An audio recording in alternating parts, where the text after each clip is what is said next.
All right, this is a little update on the Gorsuch hearings.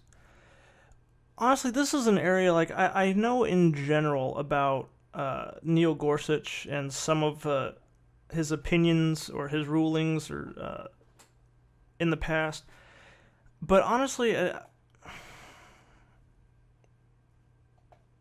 I need to do more research on this guy because like I've gotten some.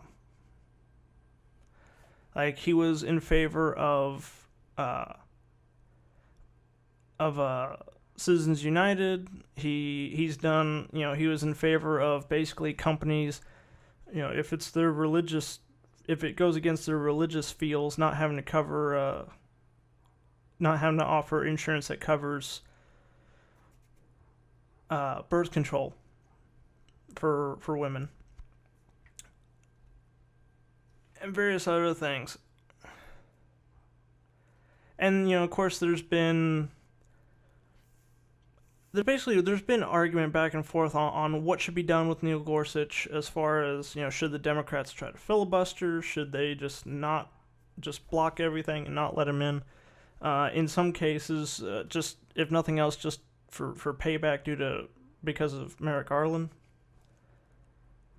And I'm gonna have to cover some more stuff. This is one of those things. Is like I just don't have time today, because oh my god, there are some things going on with the hearings, the things like that are really really piss me off, and get me in a ranty mood. But trying to get all the particulars together. Anyway, now on that front, he's been going through his hearings the last couple days, and being questioned by the Democrats and honestly blown by the Republicans. I've got a clip here that's particularly disturbing that I'll play in a second. But we do have some little things happening. For one thing, the Democrats, well, at least Chuck Schumer has officially come out and said that he will be voting no.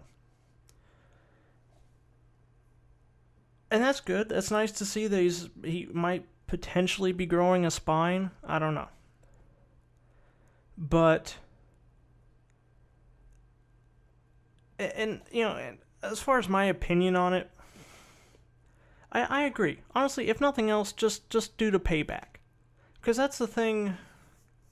That is the problem I have. The biggest problem I have with this whole situation is that for a year, the Supreme Court seat has been empty, and the Republicans have been bitching and pissing and moaning about oh, it's an election year, the next president should pick.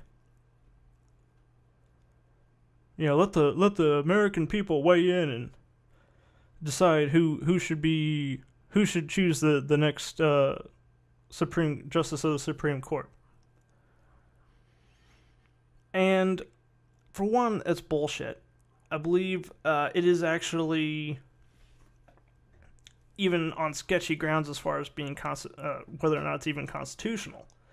Because the idea is supposed to be that a sitting president, regardless of if it's his first day in office or his last, is supposed to nominate someone for the Supreme Court, and is supposed to go before Congress, and it's supposed to be essentially like a job interview. You go over the record, you do this, you do that, you have confirmation hearings, and if there's nothing that stands out as far as, wow, this is totally an unqualified person, they're supposed to confirm them and get them through. It's not supposed to be a partisan thing. It's not supposed to be a big spectacle. It's not supposed to be a thing. And until recently, it really hasn't. And then, we had the thing with Gorsuch, in which case the GOP refused to even have a hearing or a vote. Like, they could have had a vote and just voted no, but they refused to even do that for a fucking year. They refused to even entertain the idea of confirming a Supreme Court justice. So do I feel that little revenge is in order? Yeah. Fuck them. Like, you know what? You're not going to let us pass ours, even though that was your job. We're not going to let you pass yours. And in addition to that, it's even more outrageous than just them refusing to even hold the hearings, or even start the process. Is that there are interviews. I'll link TYT did a segment on this. I'll link to that video. But there are interviews where Mitch McConnell, Coppola, and various others Republicans in the House and the Senate publicly stated that if Hillary Clinton had won the election, one even said that he felt it was his duty to make sure that if Hillary Clinton becomes the president, that 4 years later we still have an empty seat on the Supreme Court. So in addition to refusing to even hold fucking hearings and just absolutely refusing to do their job for a year, they were additionally saying, okay, we're going to keep blocking until the end of the next term. And now, after what has been like 2 or 3 days of hearings, you need to pass them, you need to confirm them. Holding up this confirmation is an outrage. Fuck you. Alright? Fuck you, Mitch, Turtle Man, every other bastard in there that has now done a complete 180 and shown yet again how much of a fucking hypocrite you are. Just go to hell. Because, you know, I think honestly a lot of the people, especially the Democratic base, are in agreement. They're just like, you know what, fuck them. Block them. If not, you know, to hell with it. Let's just, they want to play the game, fine, let's play. Let's obstruct everything. See how they like it. And I get why, and it's one of those things, it's like, under normal circumstances, I would not be in favor of something like that because it's the government. The goal is to get things done. But for the last number of years, since like 2014, they've had no interest in getting things done. They have no interest in doing their jobs for their voters and for the people. They've just tried to block and obstruct on the Republican side and just do nothing. I mean, look at Obamacare or look at the Affordable Care Act. They tried to repeal it over 50 times in the last 7 years. And again, now that we're here and they control fucking everything and they could put through their own version if they feel they got something better, and they got nothing. You know, even down to this. Today, the deadline for them to get their vote in to put out their idea, they can't even get support for it in their own party. 7 years they've been trying to get rid. Basically, since Obamacare originally went into effect, they've been trying, or was originally passed, they've been trying to get rid of it. And now that okay, all right, Hoss, you're in control. Get rid of it. Replace it with something better. They got nothing. So they didn't care. They didn't give two shits about the people or their voters. They just wanted to obstruct, and just make life miserable for the Democrats. And for anyone else, even more moderate Republicans. And nothing has changed. And the problem that I have between, like, the issue I have, one of the top 10, not the biggest one definitely, but in the top 10 issues I have with the Democratic Party up to this point, well, so far there's been no sign of them changing as a whole, has been that honestly they're spineless.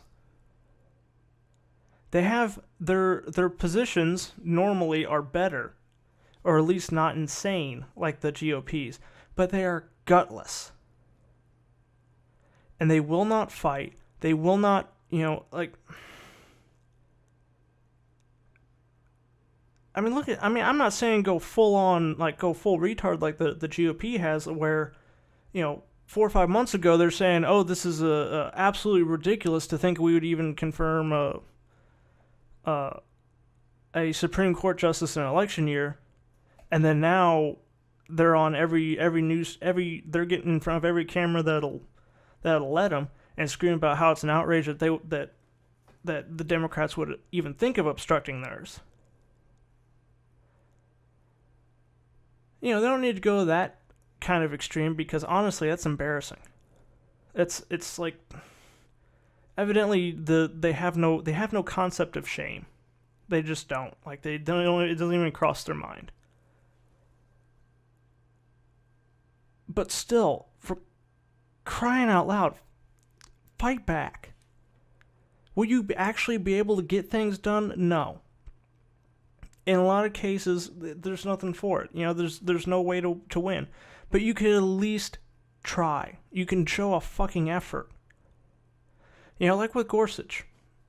That was one of those things. It's like right now, the Democrats do have the ability to filibuster Gorsuch's nomination and require that the Republicans have 60 votes, which they don't, because they don't have that kind of a margin in the Senate. Now, the only way for them to get them passed at that point would be to remove the filibuster rule, or to change it, which, oddly enough, one of the few things you can do in the Senate that doesn't require that requires only a simple majority in case of a filibuster, is change the filibuster rule. So they absolutely could do that, but that's kind of their safety switch. That's kind of like their that's like their sort of like, runaway ramp on a mountain road kind of thing. Because if that's gone, is right now the Democrat, like this healthcare bill, if it's somehow managed, this steaming pile of shit that's the healthcare bill they're trying to put through, a Trump care, actually manages to get onto the floor of the Senate, the Democrats can filibuster it in certain circumstances, depending on what it was. In some cases, depending on how many changes they make, that's a whole other thing. But if there's some kind of piece of legislation, let's go with a different example. Just doing away with the EPA, just disbanding it, getting rid of it, don't need it anymore. They could filibuster that. And then, because see, a lot of the Republicans, they're crazy, they're assholes, but they're not stupid.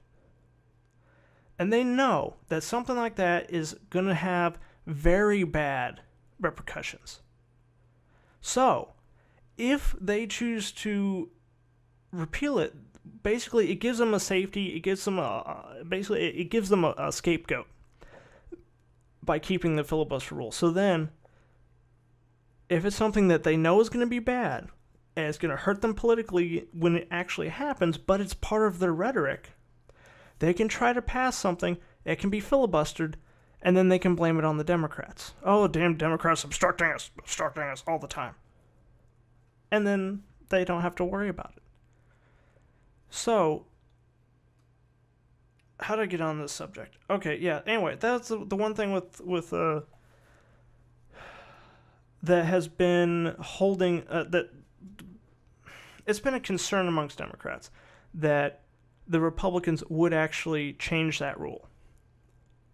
Like, if they filibuster Gorsuch, then they will just go in and change the filibuster rules or remove it and just put him through with simple majority. And okay, well, and that's how spineless some of these people are. That's been their argument. Oh, we gotta let them have the Supreme Court, because if we try to filibuster, they'll just change the filibuster rule.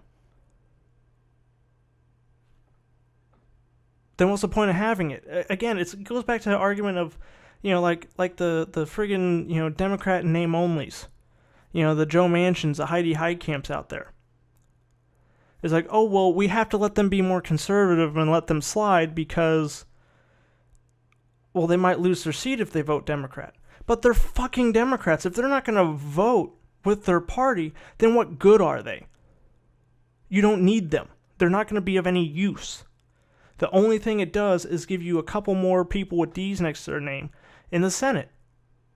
But when it comes time to actually do anything, they're going to vote. If there's a good chance they're going to vote Republican, then it does you no good, other than on paper. It's the same thing here. It's like, oh, well, we don't want to use the filibuster to filibuster Gorsuch because then they'll just change the rule and remove the filibuster. Let them fucking change it. And then then make sure you're on every news outlet. You get in front of every damn camera that'll let you. And tell them how basically when they didn't get what they wanted, they just flipped up at the board, changed the rules, and said, okay, well, now we're doing it this way. And you make that message stick. And you make sure everyone knows it. See the fucking shining sea. Everyone knows that those are the tactics that are being used. And that's what gets me about this. It's like, if you really wanted to do something, use the media. Use the press. Use the internet. Use the people, the fucking voters, to help stop this stuff. Because most of them don't want this. But they have no idea what's going on. Because other than the presidential election, they never really follow politics. Put it on the news. Make sure it gets covered and the word gets out there. This is what's going on. That the Republicans, when they don't get their way, they're like, okay, we played by the fucking rules. Alright, we played by the rules for years. But now, when they're in charge, if they don't get their way, they're just going to flip up the board, change the rules, and do whatever the fuck they want. To hell with the political process, to hell with parliamentary procedure or whatever, to hell with the rules that were set out to make this government work. They're going to get what they want and fuck everyone else. And make sure that message sticks. But to continue to sit on their hands and act like a bunch of spineless wimps in the face of the GOP is indefensible. And I mean, if you're not going to do, again, it's one of those things. It's like, this is why groups like Brand New Congress, or Brand New Senate, something like, I think it's New Congress, and Justice Democrats, things like that, have formed. And why there is that mood in this country is because, again, it's like from a national standpoint, or from a voter standpoint, like, oh, well, if you primary these Democrats, well, you might lose those seats to Republicans. If they're not going to do what needs to be done, then what's the point? It does the people no good to have these people in office when they're not going to actually do shit. When as soon as they're hit with any kind of opposition, any kind of adversity, they just shrivel up and go with the flow. All right, that got way off topic really quickly and really long-winded. We'll see if I continue, if I actually want to post this or not. Anyway, like, comment, subscribe, so on and so forth. Links are in the description. See you next time.